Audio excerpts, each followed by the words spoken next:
ശബരിമല സ്വർണ്ണക്കൊള്ളയിൽ കൂടുതൽ പ്രതികളുടെ ചോദ്യം ചെയ്യലിലേക്ക് കടക്കാൻ ഇഡി. മുൻ അഡ്മിനിസ്ട്രേറ്റീവ് ഓഫീസർ എസ് ശ്രീകുമാർ അടക്കമുള്ളവരോട് ഈ ആഴ്ച ചോദ്യം ചെയ്യലിന് ഹാജരാകാൻ നിർദ്ദേശം നൽകി. ഇന്നലെ മുരാരി ബാബുവിനെ ചോദ്യം ചെയ്ത് വിട്ടയച്ചിരുന്നു. മുരാരി ബാബു നൽകിയ മൊഴി വിശദമായി പരിശോധിച്ച ശേഷം വീണ്ടും വിളിച്ചു വരുത്തുന്നതിൽ ഇഡി തീരുമാനമെടുക്കും. ലെബി സജീന്ദ്രനാണ് വിശദാംശങ്ങളുമായി ചേർന്ന്. Leby, good morning. ഇന്നലെ ഇഡി ചോദ്യമുനയിലായിരുന്നു മുരാരി ബാബു.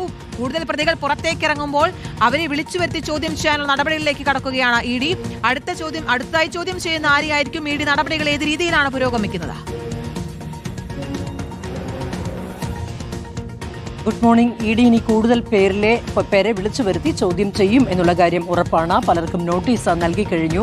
മുൻ അഡ്മിനിസ്ട്രേറ്റീവ് ഓഫീസറായ എസ് ശ്രീകുമാർ അടക്കമുള്ളവർക്ക് ഇഡിയുടെ നോട്ടീസ് ലഭിച്ചു കഴിഞ്ഞു. അതുകൊണ്ട് തന്നെ ഈ ആഴ്ച തന്നെ അവർ ഹാജരായി ഇത്തരത്തിൽ മൊഴി രേഖപ്പെടുത്തും. കഴിഞ്ഞ ദിവസം മുരാരി ബാബുവിൽ നിന്ന് വിശദമായ മൊഴി തന്നെയാണ് ഇഡി രേഖപ്പെടുത്തിയത്. ഇത് പരിശോധിച്ചതിന് ശേഷം വീണ്ടും ആവശ്യമെങ്കിൽ മുരാരി ബാബുവിനെ ചോദ്യം ചെയ്യാൻ വിളിച്ചു വരുത്തും. അത് മാത്രമല്ല, ദ്വാരപാലക വിഗ്രഹങ്ങളുടെ പാളികളും ഒപ്പം തന്നെ കട്ടിളപ്പാളികളുമെല്ലാം കൊണ്ടുപോയ സമയത്ത് സ്വർണം എന്നത് ചെമ്പാക്കി രേഖപ്പെടുത്തിയത് മുൻ അഡ്മിനിസ്ട്രേറ്റീവ് ഓഫീസറായിരുന്ന മുരാരി ബാബുവിന്റെ കാലത്തായതുകൊണ്ട് തന്നെ ഇതിൽ നിന്ന് മുരാരി ബാബു സാമ്പത്തിക നേട്ടം ഉണ്ടാക്കിയോ എന്നുള്ള കാര്യമാണ് പ്രധാനമായും ഇഡി പരിശോധിക്കുന്നത്. ഇത്തരത്തിൽ മുരാരി ബാബുവിന്റെ മൊഴി വിശദമായി പരിശോധിച്ചതിന് ശേഷമാണ് ആവശ്യമെങ്കിൽ ഞാൻ നേരത്തെ സൂചിപ്പിച്ചതുപോലെ വീണ്ടും വിളിച്ചു വരുത്തുക. ഒപ്പം തന്നെ മുൻ അഡ്മിനിസ്ട്രേറ്റീവ് ഓഫീസറായിരുന്ന എസ് ശ്രീകുമാർ അടക്കമുള്ളവർക്കെല്ലാം നോട്ടീസ് നൽകി കഴിഞ്ഞു.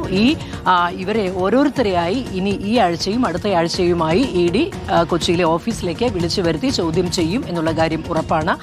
ഏതായാലും സ്മാർട്ട് ക്രിയേഷൻസിന്റെ പക്കലുള്ള 100 ഗ്രാം സ്വർണം അത് സംബന്ധിച്ചുള്ള കാര്യങ്ങളൊക്കെ വിശദമായി തന്നെ പരിശോധിക്കുന്നു. അതിനിടയിൽ മുരാരി ബാബുവിന്റെ വീട്ടിൽ നിന്ന് കണ്ടെടുത്ത ആസ്തി വിവര റിപ്പോർട്ടുകളൊക്കെ വിശദമായി തന്നെ പരിശോധിച്ച് വരികയാണ് ഇഡി.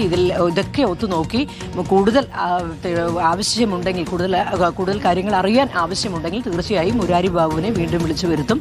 മറ്റുള്ളവരെയും വൈകാതെ ഈ ആഴ്ചയും അടുത്ത ആഴ്ചയുമായി ചോദ്യം ചെയ്യലിനായി കൊച്ചി ഇഡി ഓഫീസിലേക്ക് വിളിച്ചു വരുത്തും എന്നുള്ള കാര്യം ഉറപ്പാണ്. ശരി, ലേബി സജീന്ദ്രനാണ് വിശദാംശങ്ങൾ നൽകിയത്. ഇഡി ചോദ്യം ചെയ്യൽ നടപടികൾ പുരോഗമിക്കുകയാണ്.